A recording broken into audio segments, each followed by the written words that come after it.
নমস্কার, আসসালামু আলাইকুম। আপনাদেরকে আবার ধন্যবাদ জানাচ্ছি এগ্রি সলিউশন চ্যানেলের তরফ থেকে। তো আজকে আমরা একটা প্লটে আছি। এই জায়গায় বিট্টাকু ডেমো করা হয়েছিল। তো বিট্টাকু ডেমো করার ফলে কি রেজাল্ট হয়েছে আজকে আপনাদেরকে দেখাবো। আর চাষি দাদা আছে, ওনার সাথে কথা বলবো। তো আসেন দেখি বিট্টাকু দেওয়ার ফলে কি রেজাল্ট হয়েছে প্লটটায়। আসসালামু আলাইকুম দাদা। ওয়ালাইকুম আসসালাম। আপনার নাম কি? খুকশেদ আলী। খুকশেদ আলী। আপনার গ্রামের নাম? আমার গ্রামের নাম চেঙ্গুলিয়া। চেঙ্গুলিয়া। তো আপনি বিট্টাকু প্রোডাক্টটা আপনার এই ধান খেতে কতদিন আগে ব্যবহার করছেন? 15 দিন আগে ব্যবহার করছি। 15 দিন আগে ব্যবহার করছেন।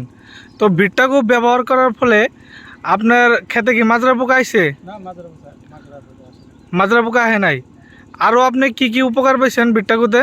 টিকে দেওয়ার পরে আপনার সুপাটা অল্প মোটা হইতেছে।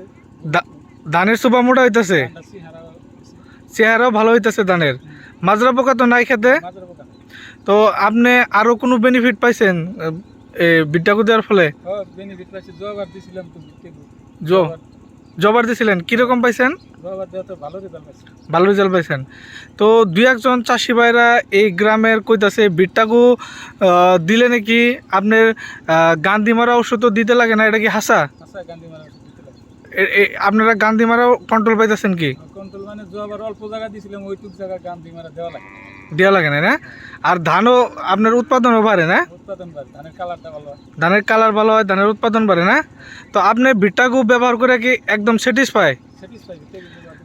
2 সিজন আমার হইল। 2 সিজন হলো।